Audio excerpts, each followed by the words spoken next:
반갑습니다. 저는 오늘 또 여러분과 함께 하나님의 말씀을 나눌게 돼서 감사하고요. 오늘 전하는 전화 듣는 여러분들이나 하나님이 주시는 은혜가 넘치길 바랍니다. 저는 지금 서울 강남구에 위치한 다음교회를 섬기고 있습니다. 교회를 개척하기 전에는 사랑의 교회 국제제자훈련원에서 옥하는 목사님을 모시고 오랫동안 사역을 했습니다. 국제제자훈련원은 국내에 있는 목사님들에게 제자훈련에 대해서 소개하고 가르치고 섬기는 기관입니다. 제가 국제제자훈련에서 사역을 할 때 한 번은 지방에 있는 목사님과 이런 대화를 나눈 적이 있습니다. 그분은 자기 지역 사람들이 감정 표현에 굉장히 미숙하다는 말씀을 했습니다. 그래서 한 번은 남자 제자훈련 시간인데 남자 제자훈련생들에게 숙제를 내줬어요. 아내에게 꽃 선물하기. 그래서 이분이 꽃을 사는 것까지 잘했습니다. 꽃을 사서 집에 가져갔어요. 가져간 다음에 문을 열고 들어가서 신발장 위에 꽃을 놓고 아무 말 안 하고 그냥 간 거예요. 뭐 가타부타 말도 안 하고. 다음날 이제 아내가 물은 거죠. 이 꽃 뭐야? 그랬더니 남편이 뭐라고 그랬을까요? 오다 추웠다. 말도 안 되는 얘기죠. 날 위해 사왔구나. 숙제다. 자기 감정을 숨기는데 굉장히 익숙한 거예요. 제가 어느 수필가의 이야기를 읽은 적이 있습니다. 이 수필가가 우리나라 사람과 서양 사람, 동양 사람과 서양 사람의 감정 표현 방식을 비교한 걸 봤어요. 그런데 동양 사람들은 보자기 사고를 한대요. 근데 서양 사람들은 가방 사고를 한다고 합니다. 보자기 사고는 뭐냐면, 여러분 보자기 아시죠? 보자기는 아무거나 다 쌀 수 있어요. 도시락도 쌀 수 있고 책도 쌀 수 있고 다 싸요. 싸면 겉에서 보면 네모난데 그 안에 뭐가 들었는지 몰라요. 그런데 가방은 핸드백, 쇼핑백, 책가방, 트렁크 종류에 따라서 안에 뭐가 들었는지 추측이 가능합니다. 마찬가지로 동양 사람들은 감정을 숨기는데 익숙하다는 거예요. 그런데 서양 사람들은 자기 감정을 잘 드러냅니다. 그런 차이가 있다고 그러더라고요. 제가 굉장히 공감이 됐어요. 사실 저희는 어렸을 때 그런 얘기 많이 들었잖아요. 뭐 요즘 안 하지만 남자는 3번만 울어야 된다. 우는 것도 통제하는 사회잖아요. 사실 그래서인지 몰라도 오늘 본문이 우리나라 사람들에게 좀 낯설게 다가올 수 있어요. 왜 그럴까요? 오늘 부활하신 예수님이 제 베드로에게 나타나셨어요. 그리고 베드로에게 묻는 거죠. 내가 나를 사랑한지 묻고 자신이 갖고 있는 사랑이란 감정을 표현하길 원하셨어요. 예수님 이런 걸 묻나? 다 아실 텐데. 이런 생각이 들 수가 있는 거죠. 저는 오늘 본문에 예수님과 베드로의 제자를 통해서 제자 베드로와의 대화를 통해서 왜 예수님이 사랑했느냐고 물었는지, 또 베드로는 어떻게 답했는지, 이걸 중심으로 해서 예수님이 주고자 했던 메시지는 무엇인지 함께 이야기를 좀 나눠봤으면 좋겠습니다. 첫 번째로 오늘 본문에서 우리가 알 수 있는 사실이 있어요. 알 수 있는 사실은 뭐냐면 받은 사랑을 기억해야 된다는 거예요. 뭘 기억해야 된다고요? 받은 사랑. 오늘 본문에 보면 요한복음 17절 말씀을 우리 다시 한번 같이 한 목소리로 읽어볼까요? 같이 읽도록 하겠습니다. 세 번째 이르시되 요한의 아들 시몬아 내가 나를 사랑하느냐 하시니, 주께서 세 번째 내가 나를 사랑하느냐 하심으로 베드로가 근심하여 이르되 주님 모든 것을 아시오매 내가 주님을 사랑하는 줄을 주님께서 아시나이다. 예수께서 이르시되 내 양을 먹이라.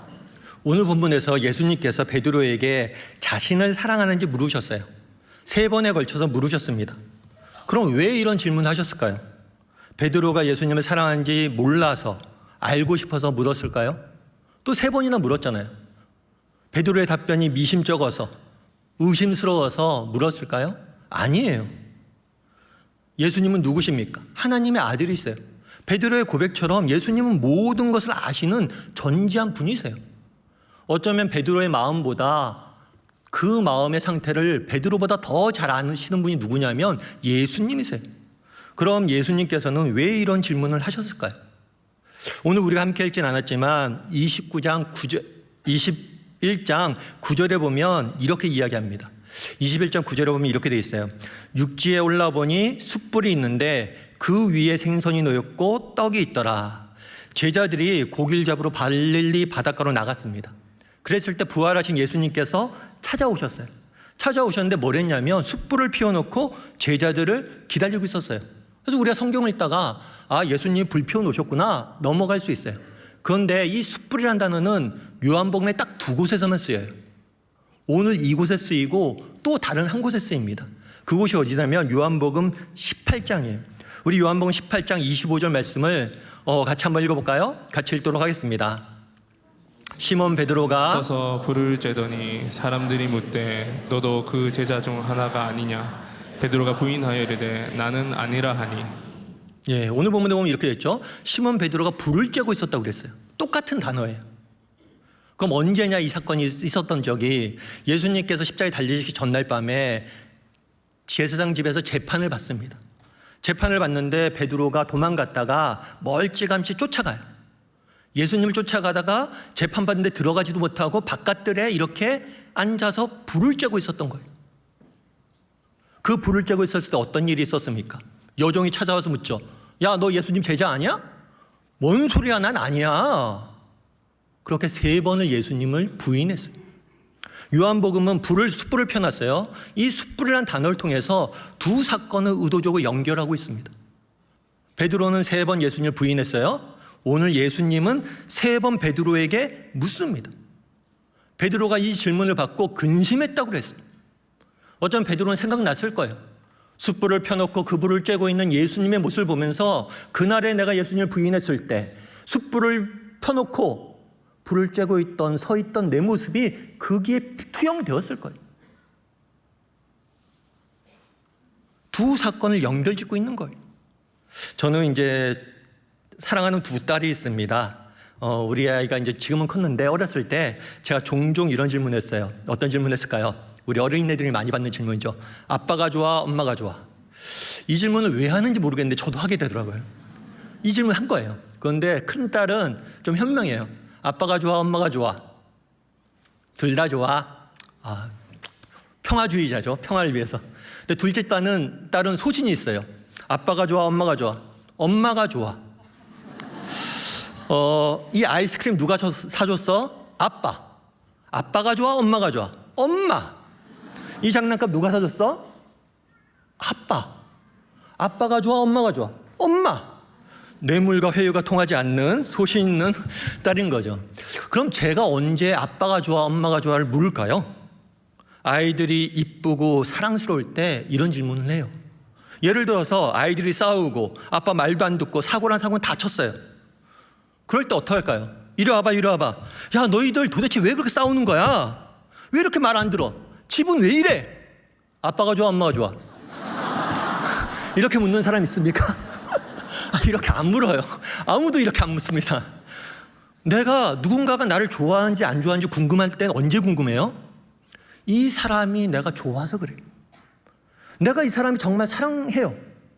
그러니까 궁금한 거예요. 이 사람이 좋은지 안 좋은지, 나를 동일하게 나처럼 사랑하는지 안 사랑하는지 궁금해지는 거예요. 그날에 예수님께서 베드로에게 묻습니다. 내가 나를 사랑하느냐? 라고 질문했지만 이건 질문이 아니라 고백이에요. 베드로야, 나는 여전히 널 사랑하는데 너는 어떠니? 고백이. 베드로야, 너는 나를 3번 부인했지. 도망갔지.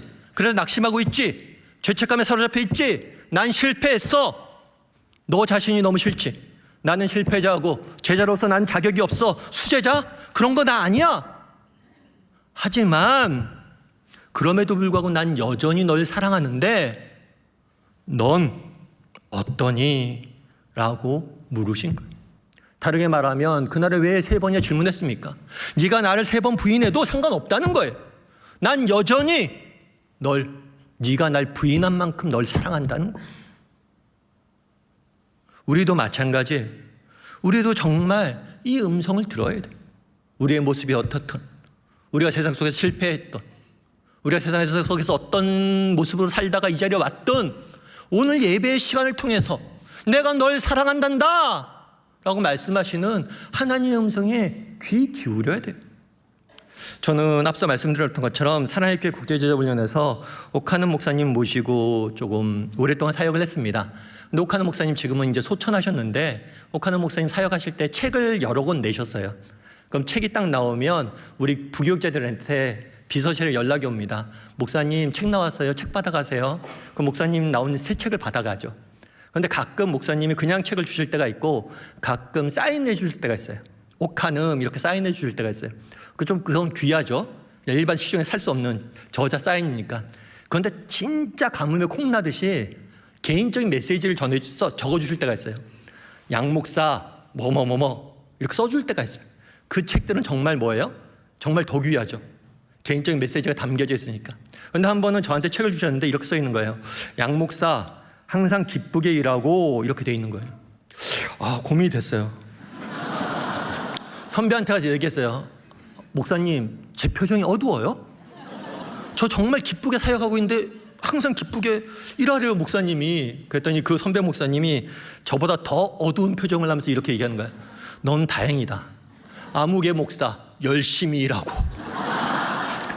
나 정말 열심히 일하는데. 근데 그 옆에 있었던 전도사님이 한 분이 그런 후배 전도사 그런 거예요. 목사님들은 다행입니다. 저는 아무개 전도사 더 열심히 일하고. 그 나중에 물어봤어요. 옥 목사님한테.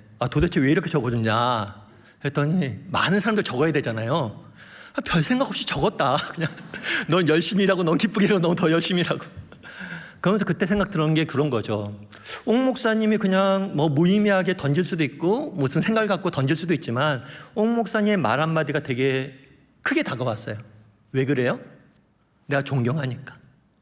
내가 정말 아끼는 분이니까. 여러분, 사랑에 있어서 가장 중요한 요소는 뭐냐면 주체예요, 주체. 누가 사랑하느냐예요. 그런데 지금 누가 사랑한다고 그러십니까? 하나님의 아들이신 예수님이 여러분을 사랑한대요. 내가 널 사랑한대요. 양 목사, 내가 널 사랑한단다. 이 말이 얼마나 감격스러운 말이에요. 정말 존경하는 옥하는 목사님이 한마디 내게 하신 게 내 기분의 감정을 기쁘기도 하고 슬프기도 하는데 정말 하늘에 계신 하나님께서 그 하나님의 아들이 여러분 한 사람 한 사람에게 사랑한대요. 여러분, 이게 얼마나 놀라운 일입니까? 또한 사랑의 또 다른 중요한 요소는 뭐냐면 대상이에요. 여러분, 누구나 사랑받을 만한 인격과 성품과 능력과 외모를 갖춘 사람을 사랑한다면 그럴 수 있겠죠. 그런데 그렇지 않잖아. 실패자이자 배신자이고 바울의 표현처럼 죄수 중에 괴수이고 로마서의 표현처럼 우리가 아직 원수되었을 때, 우리가 아직 죄인 되었을 때 우리를 사랑하셨다라고 이야기하잖아요. 그날의 여종의 몇 마디 말에 수제자라는 이름에 걸맞지 않게 부인하고 도망쳤던 베드로 같은 인생인 우리를 여전히 하나님이 사랑하신다잖아요. 지난 한 주간 내가 정말 하나님 앞에 부끄러운 삶을 살았지만 여전히 여러분들을, 우리를 사랑하신다잖아요. 이게 얼마나 놀라운 일이에요. 또한 사랑은 주체와 대상과 그 사랑을 위해서 어떤 대가를 지불했느냐가 중요합니다. 예수님이 지불하신 대가는 무엇입니까? 우리를 위해서 십자가를 지셨잖아요. 자기 목숨까지 내어주신 자예요. 하나님의 아들이 날 사랑하시고 날 위해서 십자가에 죽으셨다 라고 말씀하시잖아요. 우리의 문제는 무엇입니까? 이 사랑을 모르는 거예요. 이 사랑을 잊은 거예요. 아니, 이 사랑에 너무 많이 들어서 이제는 감흥이 없는 거예요. 감격이 없는 거예요. 여러분, 오늘 예배에 나왔습니다. 예배에 나와서 정말 우리가 무엇보다 해야 될 일은 뭐냐면 그날에 베드로를 찾아와서 내가 나를 사랑하느냐라는 말씀하시는 하나님의 음성을 듣는 거예요. 주님의 음성을 듣는 거예요. 내가 널 사랑한다. 바라기는 우리 3일의 식구들이 정말 우리를 향해서 사랑한다 고백하시고 질문하시는 하나님의 음성을 귀 기울일 줄 아는 저나 여러분이 되기를 주님의 이름으로 소원합니다. 첫 번째로는 우리가 받은 사랑을 기억해야 돼요. 그리고 오늘 보면 둘째로 알 수 있는 건 뭐냐면 예수님을 의지할 수 있어야 됩니다. 우리 다시 한번 27절 말씀을 보도록 하죠. 27절에 이렇게 되어 있어요. 세 번째 이르시되 요한의 아들 시몬아 내가 나를 사랑하느냐 하시니 주께서 세 번째 내가 나를 사랑하시냐 하심으로 베드로가 뭘 했어요? 근심했어요. 근심한 다음에 뭐라고 얘기했냐면 주님 모든 것을 아시오매 내가 주님을 사랑하는 줄 주님께서 아시나이다 라고 답했어요. 지금 베드로가 예수님을 사랑한다는 거예요? 안 한다는 거예요? 여러분, 남녀가 연애해요. 연애하는데 남녀가 그런 거예요. 자매가 형제한테 자기야 나 사랑해? 에이 알잖아. 그럼 어떻게 답하겠어요? 똑바로 대답 안 해? 사랑이 안 해. 그게 뭐야? 이게 정상이에요. 지금 뭐 하자? 알대네요. 주님이 알잖아요. 하고 사랑한다, 안 한다. 답을 안 하는 거예요. 이게 사랑을 하는 거야, 안 하는 거야? 그런데 우리가 여기서 주목할 건 뭐냐면 변화된 베드로의 태도예요. 우리 마태복음 26장 33절 말씀을 같이 한번 읽어봤으면 좋겠습니다. 같이 읽도록 하겠습니다. 베드로가 대답하여 이르되 모두 주를 버릴지라도 나는 결코 버리지 않겠나이다. 예수님께서 십자가에 달리기 전날 밤 제자들과 마지막 만찬을 나눕니다. 만찬을 나누면서 너희들 아마 나 다 배신하고 도망갈 거야 너희들. 그랬을 때 베드로가 뭐라고 얘기했냐면 모두 주를 버릴지라도 이 제자들 나머지 제자들 다 떠나도 저는 안 버립니다 라고 답했어요. 그래서 15절에 보면 오늘 본문의 15절에 보면 이 사람들보다 나를 더 사랑하느냐 물은 이유도 이 말씀과 연관이 있는 거예요. 야, 너 그때 모두 날 버려도 나는 안 버리겠다고 했지 라고 물은 거죠. 그날에 베드로는 뭐라고 그랬어요? 자기는 안 버린다고 그랬어요. 또 마태복음 26장 35절에는 또 이렇게 이야기합니다. 같이 한번 읽어볼까요? 베드로가 이르되 내가 주와 함께 죽을지언정 주를 부인하지 않겠나이다 하고 모든 제자도 그와 같이 말하니라. 베드로가 뭐라고 했어요? 예수님께서 너희들 다 도망갈 거고 베드로 특별히 너 나 3번 부인할 거야. 예수님 천만의 말씀입니다. 제가 죽을지언정 주님을 배신하진 않습니다. 부인하진 않습니다. 그때 뭐라고 하냐? 당당하게 이야기해요. 내가 끝까지 주님 지킬 거고 나 끝까지 예수님 버리지 않을 겁니다. 그런데 오늘 본문에 뭐라고 그래요? 네가 날 사랑하냐? 라고 물었을 때 주님만이 아십니다. 주님만이 아십니다. 더 이상 내가 사랑한다 라고 당당하지 말하지 않아요. 그럼 왜 주님만이 아십니다 라고 답했을까요? 저도 모르겠습니다. 내 힘으로 내 능력으로 할 수 있다고 생각했는데 전 모르겠습니다. 오직 주님만이 아십니다. 내가 정말 주님을 믿는 것, 주님을 사랑하는 것, 정말 오늘 이 자리에 와서 우리가 예배 드리는 것, 내 힘과 내 능력으로 할 수 있는 일인지 알았는데 그게 아니었습니다. 이 모든 것이 주님만이 아십니다. 오직 주님만이 이 모든 것을 하실 수 있습니다라고 고백하는 거예요. 내가 주님을 사랑하는 것도 주님만이 하실 수 있습니다라고 고백하는 거예요. 베드로는 한때 사람들이 다 주를 버릴지라도 난 버리지 않겠다고 장담했습니다. 자신은 죽을지언정 주님을 버리지 않겠다고 당당히 말했습니다. 그런데 그 결과 여종의 몇 마디 말에 두려움에 사로잡혀서 예수님을 3번이나 부인하고 도망쳤습니다. 그런데 이제 무엇이라고 이야기합니까? 사랑하느냐? 주님만이 아십니다. 자기가 아니라 주님을 바라보기 결단한 거예요. 그 결과는 어땠습니까? 대낮에 수천 명이 모인 앞에서 당당히 예수님을 증거합니다.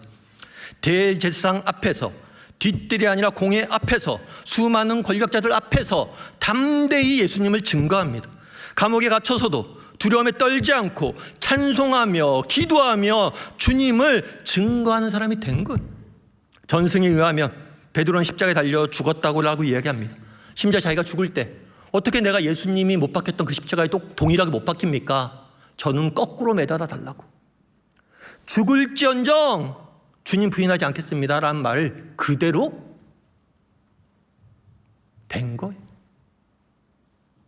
여러분, 그날에 오늘 본문은 요한복음의 마지막 부분이 베드로가 3년 동안 예수님 쫓아다녔습니다. 그 결과 베드로가 배운 진리는 무엇입니까? 나는 모릅니다. 오직 주님만이 하실 수 있습니다. 내 힘과 내 능력으로 정말 믿음을 지키는 것, 누군가를 사랑하는 것 할 수 없습니다. 오직 주님만이 아시고 주님이 주신 능력과 주님이 주시는 은혜와 주님이 나를 붙잡고 있는 주님의 선하신 손길, 그것만을 바라봅니다 라고 고백하는 거예요. 우리도 마찬가지예요. 여러분, 이 땅을 살면서 우리가 정말 아주 사소한 것부터 내 힘과 내 능력 한다고 생각하면 안 됩니다. 우리를 붙잡고 계신 하나님의 선하신 손길, 우리의 인생을 인도하신 하나님의 그 거룩한 손길을 우리가 주목하고 바라볼 수 있어야 돼요. 주님만이 아십니다 라고 고백할 수 있어야 돼요. 그랬을 때 우리도 정말 베드로처럼 그랬던 것처럼 우리도 하나님 옆에 쓰임받을 수 있는 거예요. 저는 신앙생활을 어디서 처음 시작했냐면 노량진에 있는 강남교회에서 처음 시작을 했습니다. 이 강남교회에서 송태근 목사님을 처음 만났죠. 송 목사님, 담임 목사님을 부임해 오시고 제가 처음 예수를 믿었는데 송 목사님한테 신앙에 대해서 배우고 또 이렇게 교육받을 수 있었다는 것은 제게 있어서 영적인 매우 큰 자산이 되었음을 많이 느끼게 됩니다. 그런데 제가 원래는 대학 때는 신학을 전공하지 않았어요. 신문방송학을 전공했습니다. 신문방송학을 전공했고 영상 제작이나 편집 뭐 이런 것들 좀 많이 했어요. 그러다 보니까 교회 내에서 그 당시에 막 교회 내 홈페이지 만들고 막 그랬었거든요. 청년들끼리. 그래서 교회 내 홈페이지에서 뭐 전산실에서 홈페이지도 만들고 또 송 목사님 설교 인터넷에서 올리고 이런 봉사를 많이 했어요. 봉사를 많이 하다가 나중에 은혜를 받아서 하나님의 부르심을 확인하고 신학대학원에 갔습니다. 그 신학대학원 다닐 때 전산실에서 봉사할 때였어요. 보통 제가 전산실에 언제 봉사했냐면 주일날은 뭐 저도 청년부 활동도 있고 여러 가지 활동들이 있으니까 월요일날 오전에 가서 주로 뭐 인터넷 작업도 하고 목사님 설교 동영상도 제작해서 올리고 이 작업을 많이 했어요. 월요일날 오전에. 근데 하루는 월요일날 오전에 이렇게 홈페이지 이렇게 작업을 좀 하고 있는데 전화가 온 거예요. 교회로. 어떤 전화가 왔냐면 거기 강남교회지 않냐. 자기가 송태근 목사님 CD를 하나 봤는데 너무 좋아서 그러는데 송태근 목사님 CD를 설교 CD를 파냐.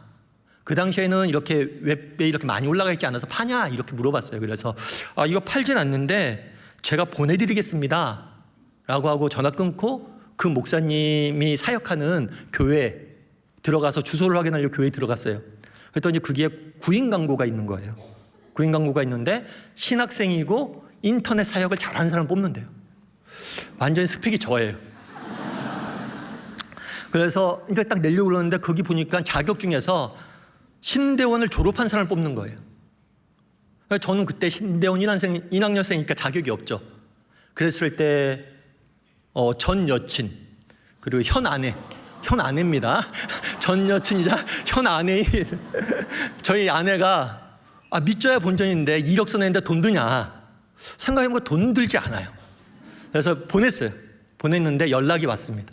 연락이 와서 나중에 결국에 제가 사랑의 교회 국제제자훈련에서 사역을 하게 됐어요. 근데 제가 그때 들었던 생각이 있죠.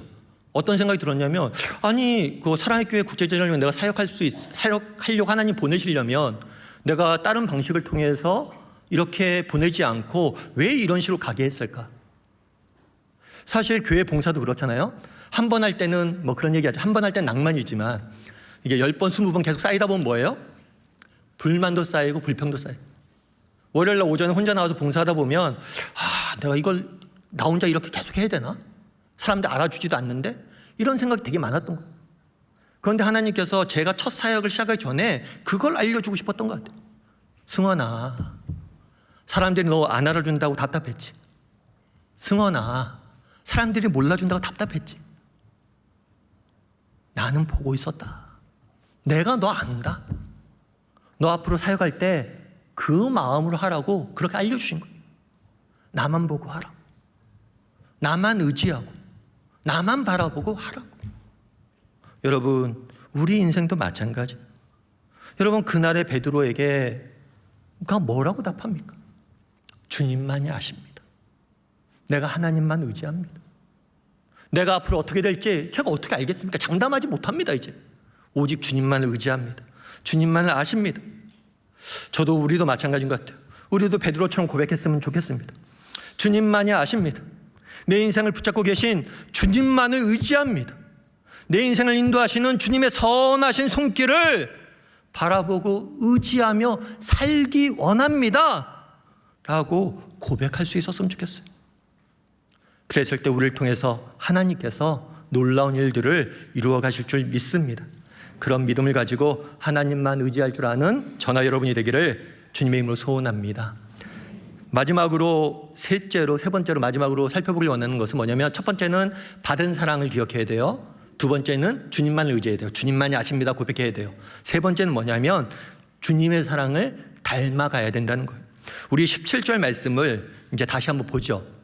예수님이 물었어요. 3번에 걸쳐서 물었어요. 요한의 아들 시몬아, 네가 날 사랑하느냐? 베드로가 뭐라고 답했어요? 주님께서 아십니다. 그러면 이제 티키타카라고 그러죠, 요즘요. 자기 나 사랑해? 응, 사랑해. 그럼 뭐라고 얘기해야 돼요? 나도 사랑해. 뭐 이렇게 얘기를 하셔야 되잖아요. 근데 갑자기 무슨 얘기를 끝냅니까? 예수께서 이르시되 뭐 하라고요? 내 양을 먹이라. 내 양을 먹이라 라고 이야기합니다. 그럼 도대체 왜 내 양을 먹이라라고 이야기했을까요? 신약 성경은 네 복음서로 시작을 합니다. 마태, 마가, 누가, 요한으로 시작되는데 나머지 요한복음을 빼고 마태, 마가, 누가 복음은 어떻게 끝나냐면 지상 명령으로 끝나요. 가서 모든 족속을 제자를 삼으라. 만민에게 복음을 전파하라. 이런 지상 명령. 가서 제자 삼으라는 지상 명령으로 끝납니다. 그런데 요한복음은 그런 명령으로 끝나지 않아요. 요한복음은 오늘 사건을 이야기하면서 끝납니다. 베드로와 예수님의 개인적인 대화를 통해서 끝나요. 그래서 이 본문은 뭐라고 얘기하냐면 지상 명령의 개인화된 표현이었다. 가서 제자 삼으라는 이야기를 양을 먹이라 라는 표현으로 바꿨다는 거예요. 그런데 우리가 여기서 한 가지 기억할 것이 있어요. 뭐냐면 베드로한테 묻는 거잖아요. 네가 나를 사랑하느냐라고 물어요. 지금 주제는 사랑이에요. 사랑인데 왜 갑자기 양을 먹이라 이런 이야기를 하냐는 거예요. 제가 아는 후배가 한 명 있습니다. 그 후배가 있는데 자매를 사귀게 됐어요. 노총각인데 자매를 사귀게 됐어요. 얼마나 좋겠어요. 맨날 자랑이에요. 야 그만 좀 해라. 그리고 자매 얘기 끊으려면 야 10,000원 내놓고 해. 커피를 사고 하든가 뭘 하든지 해. 그 다음에 얘기해. 그런데 어느 날 이 형제가 죽상이 돼서 왔어요. 왜 죽상이 돼서 왔을까요? 자매가 개를 너무 좋아한대요. 근데 자기는 어렸을 때 개한테 물린 트라우마가 있어서 개가 너무 싫은 거예요. 나중에 한참 지나서 야 참 너 개 문제 어떻게 됐어? 도구 문제 어떻게 됐어? 이렇게 묻는 거예요. 개 문제 어떻게 됐어? 그랬더니만 형 제가 그것조차도 사랑하기로 했습니다. 여러분 보세요. 나를 사랑하느냐? 라고 물어요. 그런데 뭐라고 해요? 내 양을 먹이라. 이게 무슨 관계냐는 거예요. 주님을 사랑한다는 건 뭘까요? 여러분 주님을 사랑한다는 건 뭐예요? 주님을 사랑한다는 건 주님이 사랑했던 사람들을 사랑했던 것들을 사랑하는 것이 사랑하는 거예요. 네가 나를 사랑하느냐? 그러면 너가 내가 사랑했던 한 영혼을 내가 그리스도의 피값을 산 몸된 교회를 내가 정말 아끼고 소중히 여기는 한 사람을 네가 사랑할 수 있느냐라고 묻는 거예요. 여러분 우리도 답해야 돼요. 여러분들 예수님을 믿습니까? 예수님 믿어요? 그럼 예수님을 사랑합니까? 목소리가 좀 작아지셨는데 여러분 예수님을 믿는 단계에서 머물러 있으면 안 돼요. 예수님 믿으면 구원 받겠죠. 천국은 가겠죠. 그런데 그곳에서 머물러 있으면 안 됩니다. 어디까지 나가야 돼요? 예수님을 사랑하는 단계까지 나가야 돼요. 그럼 내가 예수님을 사랑하는지 안 하는지 어떻게 알 수 있어요? 정말 내가 묻는 거죠. 내가 정말 예수님이 사랑했던 것들을 사랑하고 있는가? 여러분 예수님이 사랑하셨던 영혼을 사랑하고 있습니까? 여러분 예수님이 정말 십자가에 죽기까지 사랑했던 그 몸된 교회를 여러분 사랑하고 있습니까? 우리가 이 질문에 답해야 되는 거예요. 제가 아시는 집사님 한 분이 계신데요. 남편분이 야구 광이에요. 특별히 롯데 팬이에요. 롯데 팬. 롯데 팬은 좀 심하다고 그러더라고요. 대를 이어 충성하는 롯데 팬이래요. 근데 그 부인 집사님 그래서 늘 하는 일이 있어요. 뭐냐면 저녁에 롯데가 이겼는지 졌는지 확인한대요. 롯데가 이겼다 그럼 어떡할까요? 애들한테 야 얘들아 지금 아빠 기분 좋으니까 하고 싶은 얘기 해. 롯데가 지면 어떡할까요? 야 오늘은 다 넘어가자. 아빠 저기압이야. 여러분 롯데가 이기면 돈이 생깁니까? 떡이 생깁니까? 롯데가 이기면 뭐가 그렇게 좋아요? 왜 롯데가 이기고 지는 거에 내 기분과 감정이 상합니까? 왜 그래요? 롯데를 내가 좋아하니까.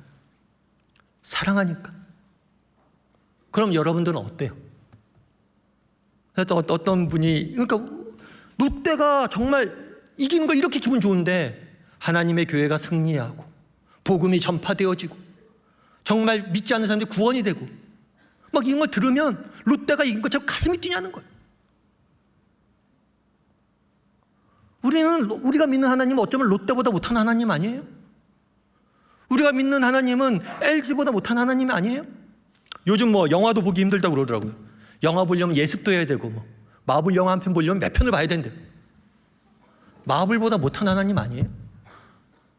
정말 마블을 예습하듯이 하나님 말씀을 예습하고 하나님 말씀을 리뷰하고 압축본 또 보고 그렇게 하냐는 거예요. 정말 모든 것은 어디로 직결됩니까? 그 질문으로 직결되는 거예요. 나를 사랑하느냐? 여러분, 정말 우리가 예수님을 믿는 단계를 넘어서 예수님을 사랑하는 단계까지 나갔으면 좋겠습니다. 그래서 정말 예수님이 사랑했던 것들을 사랑할 줄 아는 사람이 되었으면 좋겠어요. 우리 하나님이 롯데보다 나은 하나님이 되기를 주님의 이름으로 소원합니다. 우리 함께 찬양했으면 좋겠는데요. 우리 예배는 선포입니다.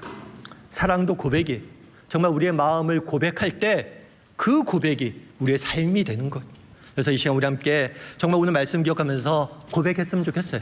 사랑합니다 나의 예수님, 함께 고백했으면 좋겠습니다.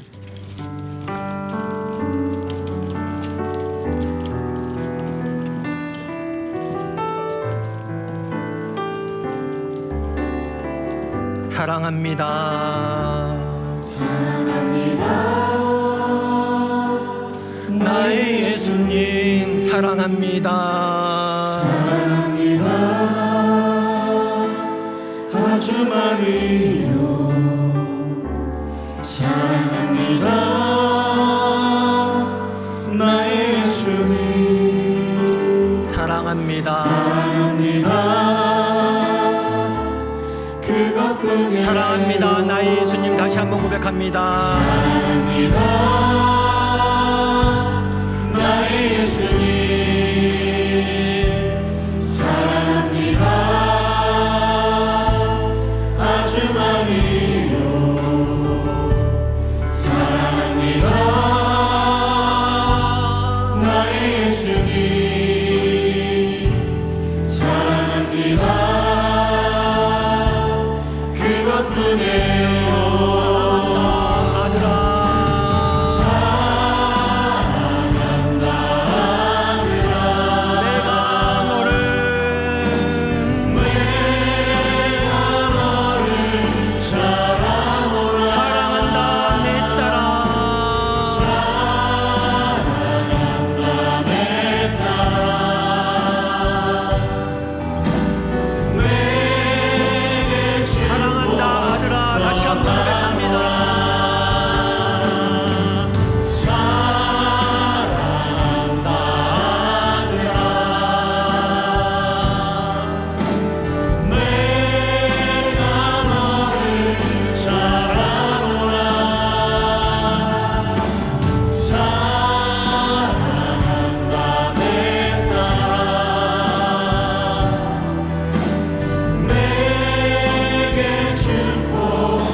기도하실 때 오늘 말씀 기억하면서 기도했으면 좋겠습니다.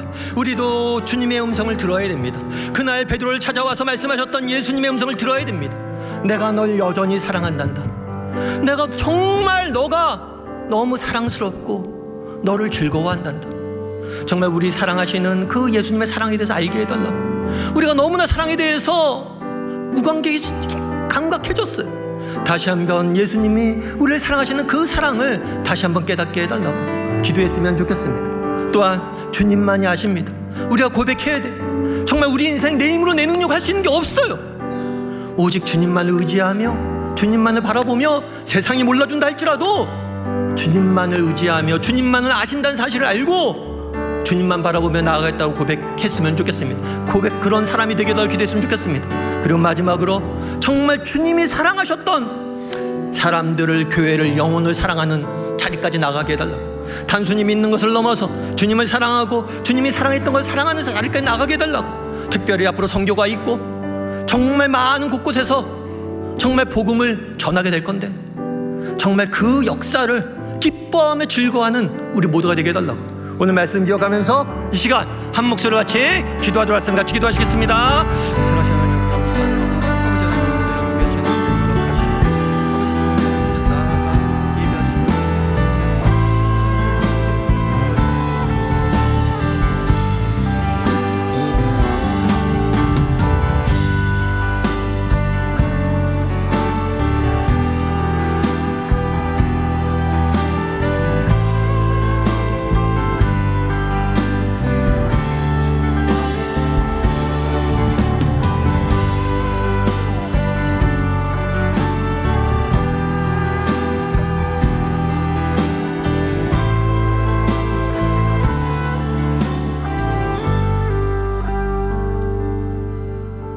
사랑의 하나님, 정말 우리가 하나님 믿는 걸 떠나서 정말 하나님의 사랑하는 자리까지 나아가길 원합니다. 하나님, 우리에게 하나님을 사랑하는 마음을 허락하여 주시옵소서. 예수님이 우리를 얼마나 사랑하시는지 다시 한번 가슴속에 새기게 도와주시고, 주님이 우리를 아신다는 사실을 기억하고 주님만을 의지하며 나아가게 도와주시고, 주님이 사랑했던 사람들을 사랑할 줄 아는 사람이 될 수 있도록 주여 붙잡아 주시옵소서. 은혜 감사드리며 모든 말씀 예수님의 이름으로 기도드립니다. 지금은 우리 주 예수 그리스도의 크신 은혜와 하나님 아버지의 놀라우신 사랑과 성령 하나님의 교통하심이 오늘 이 자리에 모인 모든 주의 가족들 머리에와 또 이 험한 세상 속에서 예수님의 사랑만을 바라보며 살아가기 결단하는 모든 3일의 식구들 가슴속에 이제로부터 영원토록 함께 있을지어다.